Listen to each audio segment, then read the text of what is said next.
चलिए सामने देखिए, अभी का जो टॉपिक यानी सबसे पहला टॉपिक होने वाला है उसका नाम है चार्ट ऑप्शन। क्या नाम है? चार्ट नहीं, चार्ट। समझिएगा ध्यान से थोड़ा। एक्सेल आपको 3 प्रकार की सुविधाएं देता है। सबसे पहला, पूरे नवरात्र पर हम लोग भाई लाल कलर का इस्तेमाल करेंगे। सबसे पहला क्या बोलता है एक्सेल कि अगर आप अपने डेटा को चाहते हैं समराइज या ऑर्गेनाइज करके देखना, तो हम आपको एक ऑप्शन देते हैं जिसका नाम होता है पाइवट टेबल। ठीक है।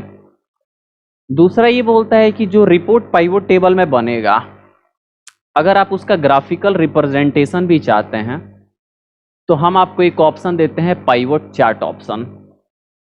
मतलब अगर आपको सिर्फ और सिर्फ अपने डेटा का रिपोर्ट बना देना है तो किसका यूज करेंगे? पाइवट टेबल का, जहां पे आपको रिपोर्ट्स अलग अलग प्रकार के बनते रहेंगे।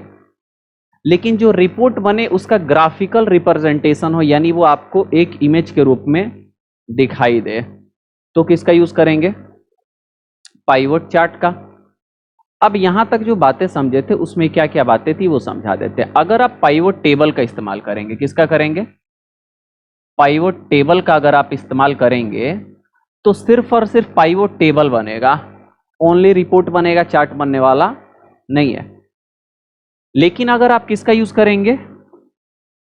पाइवट चार्ट का इस्तेमाल करेंगे तो सिर्फ और सिर्फ चार्ट बनेगा कि टेबल बनेगा, उसी का चार्ट बनेगा। टेबल बनेगा, उसी का चार्ट बनेगा। समझ में आ रहा है? और एक और ऑप्शन होता है जो होता है हमारा तीसरा, जो अभी हम आपको बताने जा रहे हैं, उसको हम लोग बोलते हैं सिर्फ और सिर्फ क्या? चार्ट बोलते हैं। सिर्फ और सिर्फ क्या बोलते हैं? चार्ट बोलते हैं। वो क्या होता है कि अगर आपके पास जो भी डेटा है, अगर आपके पास जो भी डेटा है, उस डेटा का आप चाहते हैं कि टेबल नहीं बने, सिर्फ और सिर्फ विजुअल रिप्रेजेंटेशन हो या ग्राफिकल रिप्रेजेंटेशन हो, तो किसका इस्तेमाल करेंगे? चार्ट का इस्तेमाल करेंगे। यानी या तो आप सिर्फ डेटा देखिए, नहीं तो चार्ट और डेटा, मतलब डेटा और चार्ट दोनों देखिए, और या तो सिर्फ और सिर्फ क्या देखिए? चार्ट देखिए। तो तीनों हो गया कि नहीं हो गया? समझ में आ रहा है? या तो सिर्फ डेटा, या तो डेटा और चार्ट दोनों, या तो सिर्फ और सिर्फ क्या? चार्ट। तो ये और ये बता दिए था, अभी हम ये बताने जा रहे हैं। कोई प्रॉब्लम है किसी को? समझ में आ रहा है? तो चलिए आते हैं चार्ट पे कि आखिर में ये होगा कैसे। देखो, आपको क्या करना है कि डेटा में रहना है और उसके बाद आपको जाना है कहां पे? इंसर्ट टैब पे। कहां जाना है? इंसर्ट टैब पे। इंसर्ट टैब पे आप चार्ट्स ग्रुप में आइएगा। जब आप चार्ट्स ग्रुप में आएंगे तो अलग अलग प्रकार के चार्ट यहां पे आपको क्या होंगे? दिखाई, जिसमें लाइन चार्ट है, पाई चार्ट है, एरिया चार्ट है, अलग अलग प्रकार के हैं कि नहीं है? अब हम इस पे क्लिक करते हैं तो ये लाइन है। अब इसमें 2D भी और 3D भी है। अब 2D बार है, 3D बार है, अलग है। ये कॉलम है और ये बार वाला है। कॉलम ऐसे है और बार जो है वैसे, अलग अलग दिख रहा है कि नहीं? अब इसमें से हालांकि हम अंडो कर लेते हैं, इसमें से अगर नहीं चाहिए तो फिर आप आ जाइए यहाँ पे लाइन चार्ट भी है। अब ये वही सारी चीजें हैं जो आपको हम पाइवट चार्ट के अंदर क्या कर दिए थे? बता दिए थे। बताए थे कि नहीं बताए थे? लेकिन फिलहाल अगर हम चाहते हैं कि इसका चार्ट बने तो आइए हम कॉलम लेते हैं, क्योंकि कॉलम एकदम सिंपल होता है, आसानी से समझ में आ जाता है। कॉलम लिए और इस पर हम क्लिक करें। जैसे हम इस पर क्लिक करेंगे तो देखिएगा कि उसका हमारे सामने क्या बन गया है? चार्ट यहाँ पे बन गया ना। थोड़ा सा हम छोटा करते हैं ताकि हमको यहाँ पे पूरा दिखाई दे। अब पूरा दिखाई दे रहा? कोई प्रॉब्लम किसी को? अब यहाँ पे क्या क्या आप कर सकते हैं? तो वही कर सकते हैं जो आपको ऑलरेडी क्या कर दिया गया है, बता दिया गया है। जब भी आप इसको सेलेक्ट किए तो 2 चीज खुला, चार्ट डिजाइनर फॉर्मेट। एनालाइज यहाँ पे नहीं खुला, क्योंकि एनालाइज तब खुलता है जब आपका टेबल खुलता है। ठीक है। तो आपको पता है कि यहाँ पे अगर आपको चार्ट का डिजाइन को क्या करना है? चेंज करना है। तो यहाँ पे चेंज चार्ट टाइप दे रहा है। आप जैसे इस पे क्लिक करिएगा तो सेम इसी डेटा को दूसरे पे भी आप अगर मूव करना चाहते हैं तो मूव कर सकते हैं। दूसरा कि आपको यहाँ पे अलग अलग प्रकार के मिल रहे हैं क्या? Chart styles. अगर इनमें से कोई स्टाइल लगाना है तो यहाँ से आप लगा सकते हैं। उसके बाद आपको यहाँ पे क्या मिल रहा है? कलर्स मिल रहे हैं। जो भी कलर आप लगाना हुआ वो लगा सकते हैं। आप जब आएंगे कहाँ पे, फॉर्मेट पे, तो फॉर्मेट पे आने के बाद आपको सेव फिल मिलता है जिससे इसका फिल होगा। साथ ही साथ आपको पता है कि जब यहाँ से इसको सेलेक्ट करिएगा तो ये फिल होगा, लेकिन जब एक बार और क्लिक करिएगा तो सिर्फ सेल्स 2021 सेलेक्ट है। अगर यहाँ से जाके आप सेव फिल में कोई चीज लगाएंगे तो उसका 2021 का जो पीला वाला है वो क्या हो गया, चेंज हो गया। जब डेटा में हम चेंजेज करेंगे, जैसे मान लीजिए कि ये दीपक का 10,000 है ना, हम दीपक का सेलेक्ट करके मान लीजिए कितना कर देते हैं, 12,000। दीपक का सेलेक्ट करके हम कितना कर देते हैं, 12,000। यहाँ पे 12,000 लिखते हैं, ठीक है। और 12,000 लिखने के बाद एंटर किए तो ये चेंज हुआ कि नहीं हुआ। यानी यहाँ पे आपको रिफ्रेश करने की आवश्यकता नहीं पड़ती है, ऑटोमेटिक आपका डेटा क्या होते रहता है, रिफ्रेश होते रहता है। कोई दिक्कत है, समझ में आ रहा है। मतलब आप ये समझिए कि चार्ट ऑप्शन का उपयोग करके आप अपने डेटा का ग्राफिकल रिप्रेजेंटेशन कर सकते हैं, जिसमें आपको अलग अलग प्रकार के चार्ट्स मिलते हैं, जैसे लाइन चार्ट है, पाई चार्ट है, बार चार्ट है, एरिया चार्ट है, एक्स वाई एक्सेट्रा, अलग अलग चीजें हैं आपके पास। उसमें से किसी भी प्रकार से आप अपने डेटा का विजुअल रिप्रेजेंटेशन कर सकते हैं, जिस प्रकार से चाहते हैं उस प्रकार का आप यहाँ पे लगा लीजिए, वैसा आपको दिखाई देगा। जब डेटा में आप चेंजेज करेंगे तो ऑटोमेटिक आपके चार्ट में भी चेंजेज होते रहेगा, आपको अलग से चेंजेज करने के लिए रिफ्रेश करने की आवश्यकता नहीं है, ठीक है। कोई दिक्कत है किसी को।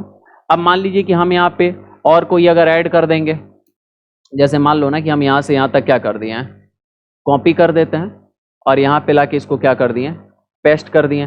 अब पेस्ट करने के बाद हम यहाँ पे आए और मान लो क्या करते हैं, लिख देते हैं सेल 2023 से, सेल्स 2023 लिख दिए। तो अब लिखे तो ये हमारा क्या किया, चेंजेज किया नहीं, क्योंकि ये सेलेक्ट हमारा नहीं है। तो हम इसको जैसे ही लिए हैं तो यहाँ पे आया ना, इसको हम क्या कर दे रहे हैं, ओए बढ़ जाओ, एक बार हमको दोबारा माउस से करते हैं, ठीक है।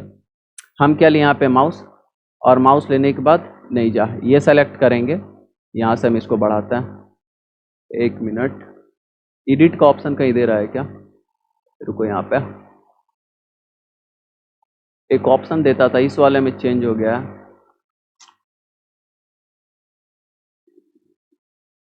यहां से इसको एक्सपेंड करने का ऑप्शन देता है, ये तो फॉर्मेट और फिल्टर का है। चलो यहाँ पे देखो सेलेक्ट डेटा दे रहा है। यहाँ पे जब आप क्लिक करिएगा ना, क्या बोले, जब चार्ट को क्लिक कर रहे हैं तो यहाँ पे एक ऑप्शन आ रहा है ना, चार्ट फिल्टर का, इस पे क्लिक करिए। जैसे ही क्लिक करिएगा, कहाँ क्लिक किए तो यहाँ पे खुला ना। अब यहाँ से सेलेक्ट डेटा में शायद हम क्या कर सकते हैं, इसको दिखाई दे रहा है, क्या कर लेंगे, बढ़ा लेंगे। अब इसको हम सेलेक्ट करके मान लो यहाँ से डिलीट कर दिए और दोबारा आए, हम यहाँ से इसको क्या कर लेते हैं, बड़ा, और क्या कर देंगे यहाँ से, ओके। ऐड हो गया कि नहीं हो गया, कोई दिक्कत है। तो इस प्रकार से आप इसको ऐड करना चाहते हैं तो कर सकते हैं, ठीक है। कोई प्रॉब्लम है किसी को, हो जाएगा। तो यही हमारा कौन सा ऑप्शन था, चार्ट ऑप्शन। इतना ही है, इससे ज़्यादा इसमें कुछ नहीं है, हो जाएगा। चलिए बढ़ते हैं आगे। अगला जो ऑप्शन है उसको हम लोग जानते हैं ट्रेस प्रेसिडेंट और ट्रेस डिपेंडेंट नाम से। किस नाम से, ट्रेस प्रेसिडेंट और ट्रेस डिपेंडेंट के नाम से जानते हैं। ट्रेस प्रेसिडेंट और ट्रेस डिपेंडेंट में क्या अंतर होता है वो तो हम आपको बताएंगे, लेकिन सबसे पहले बताएंगे कि ट्रेस प्रेसिडेंट क्या होता है, फिर बताएंगे ट्रेस डिपेंडेंट क्या होता है। समझिए, अगर आप कहीं पे किसी फॉर्मूले का उपयोग किए हुए हैं, अगर आप कहीं पे किसी फॉर्मूले का उपयोग किए हुए हैं और उस फॉर्मूले का जब उपयोग करेंगे तो किसी न किसी सेल को उसमें लेंगे कि नहीं लेंगे, जाहिर सी बात है कि लेंगे। अगर आप किसी भी फॉर्मूले का उपयोग करेंगे तो किसी न किसी सेल को उसमें लेंगे। तो इस सेल में बहुत सारे सेल्स की डिपेंडेंसी है कि नहीं है, इस सेल में बहुत सारे सेल्स की क्या है, डिपेंडेंसी है, कि अगर वो नहीं रहे तो यहाँ पे रिजल्ट आने वाला नहीं है। तो दो होता है, एक होता है ट्रेस प्रेसिडेंट और एक होता है ट्रेस डिपेंडेंट। समझिए फाइनल, अगर आप किसी भी सेल में कोई भी फॉर्मूला लिखे हुए हैं और आपको ये देखना है कि उस फॉर्मूला वाले सेल में कौन कौन से सेल की डिपेंडेंसी है, और उसको आप अगर एरो के द्वारा ट्रेस करना चाहते हैं तो इसी के लिए आपको एक ऑप्शन मिलता है ट्रेस प्रेसिडेंट नाम का। जैसे यहाँ पे हम क्या लिए हैं, एक फॉर्मूला लिखे हैं और इस फॉर्मूला में लिखे हुए हैं is equal to some B2 B4 और B6। तो हम चाहते हैं देखने के लिए इस फॉर्मूला में कौन कौन से सेल की डिपेंडेंसी है, यानी इसमें कौन कौन सा सेल डिपेंडेंट है। तो कौन कौन सा है, B4 है, B2 है, B4 है और B6 है, लेकिन एरो के द्वारा देखना है। तो इसके लिए आप क्या करेंगे, आ जाएंगे फॉर्मूला स्टेप पे। कहाँ आएंगे, फॉर्मूला स्टेप पे। और फॉर्मूला स्टेप पे आने के बाद फॉर्मूला ऑडिटिंग ग्रुप में आएंगे, और यहां आने के बाद आप ट्रेस प्रेसिडेंट पे क्लिक करेंगे। यहां दिखाई भी दे रहा है कि आपका यहां पे 2 सेल को जोड़ के यहां पे एक में फॉर्मूला लिखा गया है। तो आपको अगर देखना है कि कौन कौन सा सेल उसमें जुड़ा हुआ है, तो उसी के लिए ट्रेस प्रेसिडेंट पे जैसे ही क्लिक करेंगे तो यहाँ पे एरो के द्वारा आ गया कि नहीं आ गया, आ गया। अब अगर हटाना है हमको तो हम यहाँ पे रिमूव एरोज में आएंगे, और यहाँ पे एरो पे क्लिक करेंगे तो हमको 3 ऑप्शन देता है। पहला देता है रिमूव एरोज, दूसरा देता है रिमूव प्रेसिडेंट एरो, और तीसरा देता है रिमूव डिपेंडेंट एरो। अभी अगर हम क्या करेंगे, रिमूव एरोज करेंगे तो भी हटेगा, और रिमूव प्रेसिडेंट करेंगे तो भी हटेगा। लेकिन सवाल है कि डिपेंडेंट क्या होता है, वो समझते हैं थोड़ा। तो देखिए, एक तो ये हो गया। अगर हम चाहते हैं ये देखने के लिए कि इस सेल में किसकी किसकी डिपेंडेंसी है, तो ट्रेस प्रेसिडेंट। लेकिन अगर हम ये चाहते हैं देखने के लिए कि इस सेल में, इस सेल की डिपेंडेंसी किसी पे है कि नहीं, दोनों अलग अलग हुआ ना, इसमें किसकी किसकी डिपेंडेंसी है और इसकी डिपेंडेंसी किसी पे है कि, दोनों अलग अलग बातें हुई। तो अगर हमको ये देखना है कि इसमें किसकी किसकी डिपेंडेंसी है, तो ट्रेस प्रेसिडेंट। लेकिन अगर हमको ये देखना है कि इस सेल की डिपेंडेंसी किसी पे है कि नहीं, तो उसके लिए ट्रेस डिपेंडेंट। जैसे यहां पे इस सेल का उपयोग हम किसी सेल को जोड़ने घटाने में किए हैं, इस सेल का उपयोग नहीं किए हैं, लेकिन इसका किए हैं कि नहीं किए हैं, तो इसकी डिपेंडेंसी किसी पे है ना। तो अगर देखना है कि इस सेल की डिपेंडेंसी किसी पे है कि नहीं है, तो उसके लिए कर लेंगे क्या, होम फॉर्मूला स्टेप के फॉर्मूला ऑडिटिंग और ट्रेस डिपेंडेंट। कह रहा है कि इसकी डिपेंडेंसी इस पे है, इसकी डिपेंडेंसी इस पे है, दिखा रहा है कि नहीं। हटाना है तो रिमूव एरोज करिए तो भी हटेगा। तो फिर फर्क क्या है रिमूव डिपेंडेंट, रिमूव प्रेसिडेंट और रिमूव एरोज में। तो अब आते हैं बताने के लिए। देखो, ये वाला तो मेरा हो गया जिसमें फॉर्मूला लिखा हुआ है। इस सेल में किसकी किसकी डिपेंडेंसी है देखना है, तो ट्रेस प्रेसिडेंट सेलेक्ट किए, ट्रेस प्रेसिडेंट, एक मिनट, ट्रेस, अच्छा वो सेलेक्ट नहीं है, सेलेक्ट कर लिए, ट्रेस प्रेसिडेंट आ गया ना। अब हम क्या करते हैं कि इसके अलावा हम यहां पे एक और फॉर्मूला लिखते हैं, जिसमें हम लिखते हैं क्या, इज इक्वल टू सम, और इस वाले सेल को लिए कॉमा किए, इस वाले सेल को लिए और कॉमा करके ये वाला सेल ले लिया, और ब्रैकेट को क्या कर देते हैं, क्लोज और एंटर। ठीक है जी। अब हम चाहते हैं कि इस सेल पे किसकी किसकी डिपेंडेंसी है ये देखा जाए। तो फिर से हम क्या करेंगे, ट्रेस प्रेसिडेंट। तो कह रहा है कि इसका है, इसका है और इसका है। समझ में आ रहा है। हमको अगर इस पे का एरो हटाना है तो रिमूव एरोज कर देंगे। वैसे अगर रिमूव एरोज अभी करेंगे तो सबका हटेगा, ठीक है, क्योंकि रिमूव एरोज में सब क्या होता है, A to Z हटता है। अब देखिए, हम यहां पे आ गए, इस पे किसी की डिपेंडेंसी है कि नहीं, ट्रेस प्रेसिडेंट हो गया ना, यानी इस पे किसकी किसकी डिपेंडेंसी है, तो ट्रेस प्रेसिडेंट। लेकिन अब हमको देखना है कि इसकी डिपेंडेंसी किसी पे है या फिर नहीं है। तो इसकी डिपेंडेंसी इस पे है ना, तो इस पे आ गया, और ट्रेस डिपेंडेंट की है तो एरो आया कि नहीं आया इस पे। यानी ये जो है इसका हम किए थे ट्रेस प्रेसिडेंट, यानी इस सेल में किसकी किसकी डिपेंडेंसी है तो एरो के द्वारा दिखा दिया, और यहां पे रह के हम किए ट्रेस डिपेंडेंट, यानी इस सेल की किसी पे डिपेंडेंसी है या फिर नहीं है, तो कह रहा है कि इस पे है। अब अगर हम यहां पे हैं तो यहां पे 2 चीज अप्लाई है, प्रेसिडेंट भी अप्लाई है और डिपेंडेंट भी अप्लाई है, क्योंकि प्रेसिडेंट अप्लाई है तो ये तीनों दिखाया, और डिपेंडेंट अप्लाई है तो यहां पे दिखाया है। तो अगर हमको यहां से सिर्फ और सिर्फ डिपेंडेंट एरो हटाना है या प्रेसिडेंट, तो जो हटाना है वो क्लिक करिए। अगर प्रेसिडेंट हटाना है तो प्रेसिडेंट क्लिक करिए। तो सिर्फ प्रेसिडेंट हटा कि नहीं हटा, हटाना। लेकिन फिर मान लीजिए कि हम यहां से लगा देते हैं, लेकिन अब की बार हमको क्या करना है, सिर्फ डिपेंडेंट अगर हटाना है तो रिमूव एरोज पे आ जाएंगे और रिमूव डिपेंडेंट एरो करेंगे।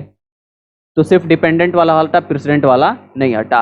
और अगर हम डिपेंडेंट लगा लेते हैं और दोनों हटाना है तो रिमूव एरोज करिए, दोनों क्या हो जाएगा, हट जाएगा। यानी क्या हुआ सारा मिला जुला के, कि अगर एक ही सेल में आप एक ही सेल में अगर आप ट्रेस प्रेसिडेंट और ट्रेस डिपेंडेंट दोनों ऑप्शन का उपयोग किए हुए हैं, और आप चाहते हैं कि सिर्फ और सिर्फ प्रेसिडेंट एरो हटे उस सेल में से, तो आप क्या करिए, रिमूव प्रेसिडेंट करिए। अगर आप चाहते हैं डिपेंडेंट हटे तो रिमूव डिपेंडेंट करिए, और आप चाहते हैं कि दोनों हट जाए तो रिमूव एरोस कर दीजिए। समझ में आ रहा है। लेकिन ये कब होगा, जब एक ही सेल में डिपेंडेंट और प्रेसिडेंट दोनों लगा होगा, तब होगा।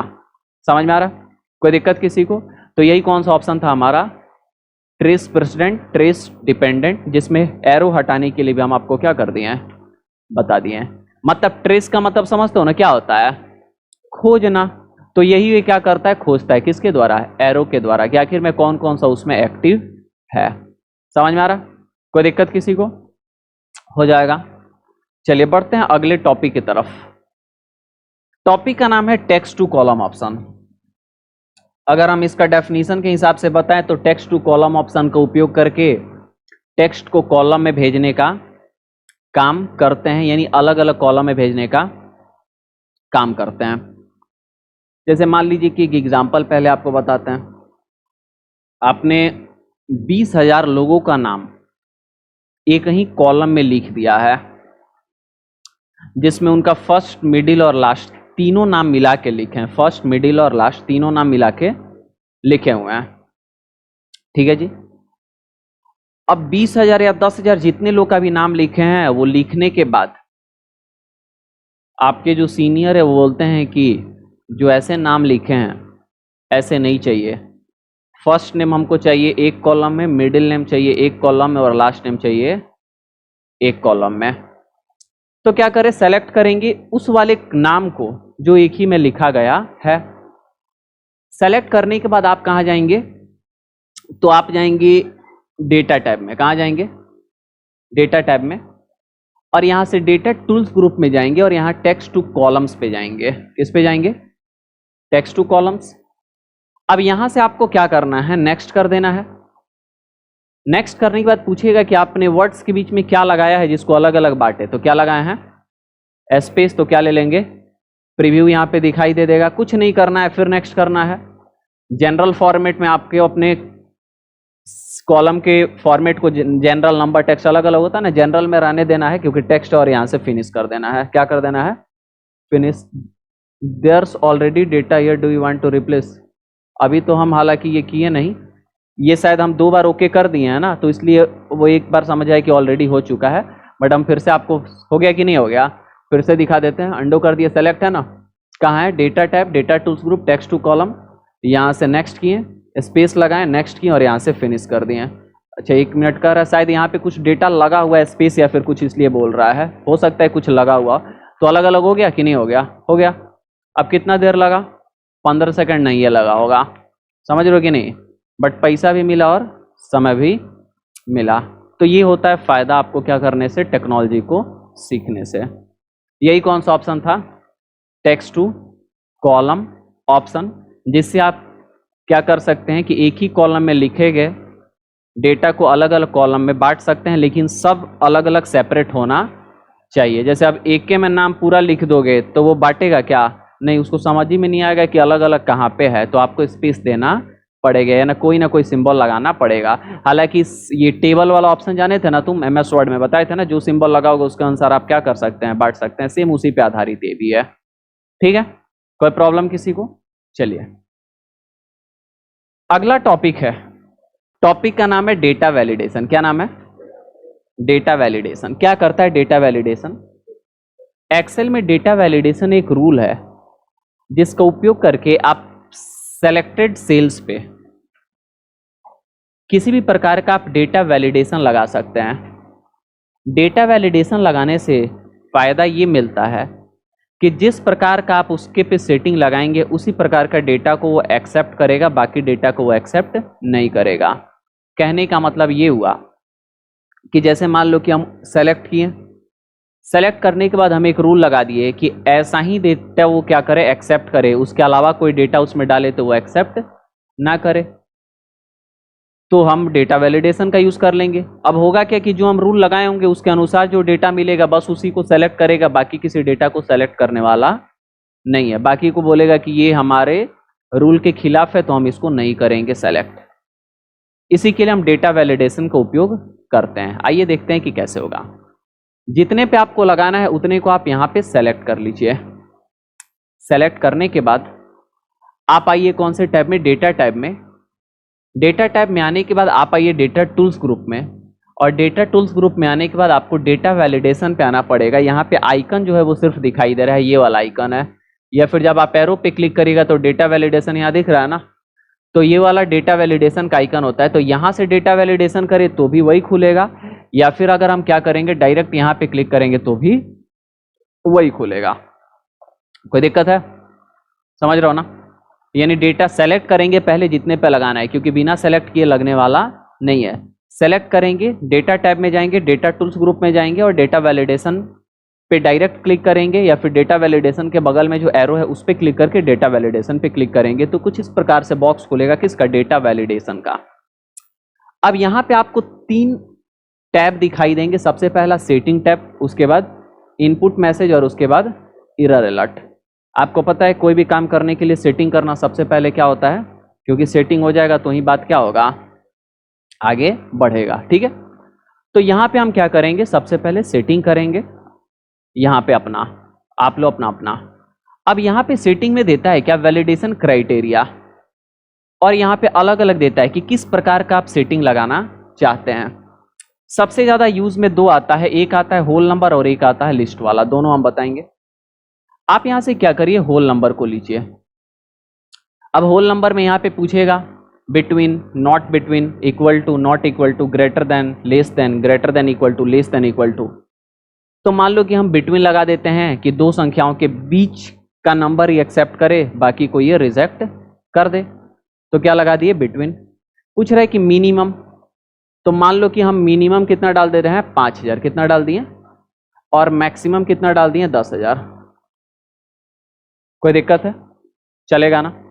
आप जैसा यहाँ पे लीजिएगा उसके अनुसार यहाँ पे दिखाई आपको देता है। तो मिनिमम और मैक्सिमम डाल दिए। अब अगर आप यहाँ से ओके कर देंगे ना, तो रूल क्या हो गया, लग गया। ओके कर देंगे तो रूल क्या हो चुका है, लग चुका है। लेकिन 2 और भी टैब दिया है, इनपुट मैसेज और एरर अलर्ट। ये क्या है समझते हैं। यहां से ओके कर देंगे तो भी 5000 10,000 के बीच का ही एक्सेप्ट करेगा, उसके बाहर का एक्सेप्ट करने वाला नहीं है। लेकिन अगर हम यहाँ पे इनपुट मैसेज को उपयोग कर लेंगे तब फायदा ये मिलेगा कि अगर आप इस सेल में से किसी भी सेल में रहेंगे तो आपको एक मैसेज दिखाते रहेगा। तो अगर आप चाहते हैं कि जब भी आप इन सेल में किसी भी सेल में रहें तो मैसेज दिखाए, तो उसके लिए आप कहाँ पे सेटिंग कर लेंगे, इनपुट मैसेज में। लेकिन आपको लगता है कि वो सेटिंग नहीं देखना है तो मत करिए, हम बता देते हैं। करना है तो करिएगा, नहीं मन करे तो मत करिएगा। समझ में आ रहा है? तो हम आते हैं किसमें, इनपुट मैसेज में। देख रहा है ना, so input message when cell is selected. अब यहाँ पे कह रहा है कि टाइटल लिखिए, 2 चीज दिखाएगा, टाइटल और मैसेज। तो टाइटल में मान लो हम लिख देते हैं सैलरी इनपुट। क्या लिख देते हैं, सैलरी इनपुट। हालांकि आप कुछ भी लिख दीजिए, कोई फर्क पड़ने वाला। सैलरी इनपुट इसलिए लिखे हैं ताकि हम यहाँ पे क्या लिख रहे हैं, सैलरी लिख रहे हैं ना, तो इसलिए हम हेडिंग में सैलरी इनपुट दिखाए, इसलिए सैलरी इनपुट लिख दिए। और मैसेज में हम लिख देते हैं क्या, please enter the amount between 5,000 to 10,000। कोई दिक्कत है? अब क्या होगा कि जब भी हम इस सेल में से किसी भी सेल में रहेंगे तो एक मैसेज दिखाएगा जिसके हेडिंग में लिखेगा क्या, सैलरी इनपुट, और मैसेज में दिखाएगा please enter the salary between 5,000 to 10,000। Please enter the amount between 5,000 to 10,000। अगर हम यहां से ओके कर देंगे तो सेटिंग तो यहीं पे लगा दिए थे, मैसेज वाला सेटिंग यहां पे लगा दिए, काम मेरा हो गया। लेकिन एक और चीज बचा हुआ है, क्या, ये क्या है, तो अगर आप इसमें सेटिंग कर देंगे तो होगा क्या कि अगर आप 5,000 और 10,000 के अलावा कोई भी संख्या डालेंगे तो वो एक्सेप्ट तो करेगा नहीं। तो उसके लिए आपको एक एरर मैसेज दिखाएगा कि क्या गलत है, और वही एरर मैसेज जो आप देखना चाहते हैं उसी के लिए हम किसका उपयोग करेंगे, एरर अलर्ट का उपयोग करेंगे। किसका उपयोग करेंगे, एरर अलर्ट का उपयोग करेंगे। समझ में आ रहा है क्या होता है एरर अलर्ट? तो जब भी हम यहाँ पे कोई नंबर लिखे और वो इस रूल के खिलाफ हो तो एक एरर मैसेज दिखा दे। वैसे अगर हम ये नहीं लिखेंगे एरर मैसेज तो भी दिखाएगा, लेकिन तब जो एरर मैसेज दिखाएगा वो एक्सेल के तरफ से एक डिफॉल्ट मैसेज दिखाएगा, ना ही कि मेरे तरफ से कस्टमाइज दिखाएगा। डिफॉल्ट का मतलब जो पहले से आता है, कस्टमाइज का मतलब जो हम खुद से क्या करते हैं, बनवाते हैं। समझ में आ रहा है कि नहीं? जैसे मान लो गए रेडीमेड शॉर्ट ले लिए हैं तो वो डिफॉल्ट साइज मिला ना, जो भी साइज लिए हैं, लेकिन जाके नापी जोखी दे के कहे कि 4 किलो का चाहिए, सॉरी 4 किलो नहीं, नापवा उपवा के मान लो लें, तो वो क्या है जी, कस्टमाइज हो गया कि नहीं हो गया? समझ में आ रहा है कि जैसे मेरा सारा चीज़ कस्टमाइज जींस होता है, हम ऑर्डर पे बनवाते हैं, नहीं पता है क्या तुम लोग को?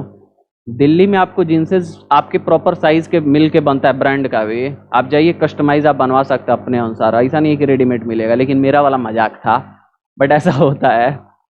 चलो, तो यहाँ पे हम क्या कर लिए कि एरर अलर्ट में आ गए। अब एरर अलर्ट में आने के बाद हम चलिए क्या सेटिंग करते हैं, देखिए लिखा हुआ ना, so error alert after invalid data is entered, ठीक है। अब यहाँ पे 3 प्रकार का स्टाइल आपको मिलेगा, या तो बोलेगा कि स्टॉप, रुक जाओ, वत्स, ठीक है। दूसरा मिलेगा क्या, वार्निंग। वत्स का मतलब क्या होता है? दूसरा मिलेगा क्या, वार्निंग।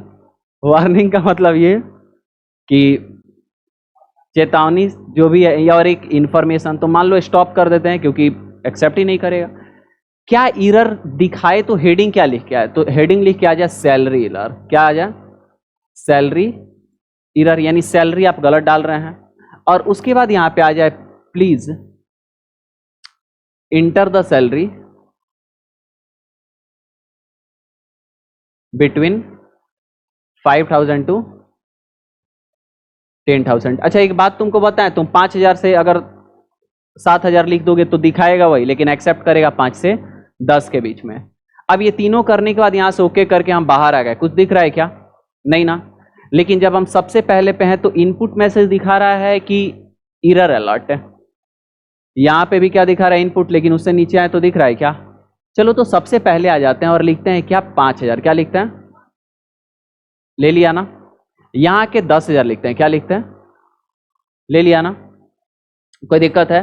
अच्छा, यहां पे पता है क्या लिखेंगे, हल्ला मत करो, समझ आएगा। 4,999 लिखते हैं, धीरे बोलो, एक्सेल सुन लेगा तो एक्सेप्ट, बोका बनाने का कोशिश करेंगे।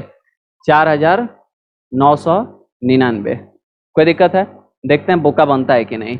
इंटर किए, क्या हुआ, अच्छा एरर अलर्ट आ गया, लिखा हुआ हेडिंग में सैलरी एरर, स्टॉप का please enter the salary between 5,000 to, चलो रिट्राई करते हैं, दोबारा बोका बनाएंगे 5,001 लिख के,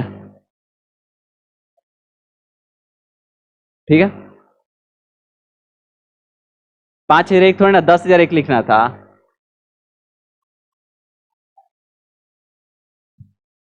लिया, नहीं लिया, मतलब क्या समझ रहे हो, एक्सेल बुक का बनने वाला नहीं है, भले तुम बन सकते हो, ठीक है। तो यहाँ पे हम क्या करेंगे कि लिख देते हैं 8,000, ले लिया ना। लेकिन जब हम यहाँ पे फिर लिख देते हैं कि 6,000, ले लिया, यहाँ लिखे 9,000, ले लिया। अब यहाँ आके तुम कितना भी लिखो ना, कोई फर्क पड़ने वाला नहीं है, क्योंकि उसमें रूल लगा हुआ ही नहीं है। समझ में आ रहा है? कोई दिक्कत है? अब मान लीजिए कि आपको रूल में चेंजेस करना है तो सेलेक्ट कर लीजिए, आ जाइए फिर से आप data tab, data tools group, data validation, अब यहां से सेटिंग कर लीजिए। लेकिन आपको लगता है कि नहीं, अब हम क्या करें, सब डेटा को डिलीट कर दे, तो सेलेक्ट करके डेटा को डिलीट कर दिए, लेकिन यहाँ पे देखो तो रूल थोड़े डिलीट हो गया, डेटा ना डिलीट हुआ है, रूल तो लगा हुआ है, नंबर वही एक्सेप्ट करेगा। हम यहाँ पे अंडो कर देते हैं।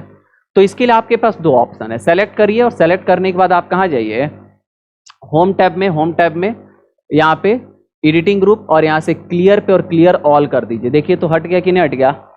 लेकिन दूसरा ये भी है, अंडो करके ला देते हैं। दूसरा ये है कि सेलेक्ट करिए और जाइए कौन से डेटा टैब में, यहाँ से डेटा टूल्स ग्रुप में डेटा वैलिडेशन, और यहाँ पे आप क्लियर करिए और ओके कर दीजिए, तो भी क्या हो जाएगा, हट जाएगा। कोई दिक्कत है? समझ में आ गया? तो पहला था कि नंबर के अनुसार कैसे लगाया जाएगा, दूसरा डेटा वैलिडेशन क्या। जब आपको वी लुकअप और एच लुकअप या इंडेक्स और मैच अलग अलग चीजें पढ़ाए थे, तो जिसका भी निकालना होता था बार बार उसका नाम लिखना होता था।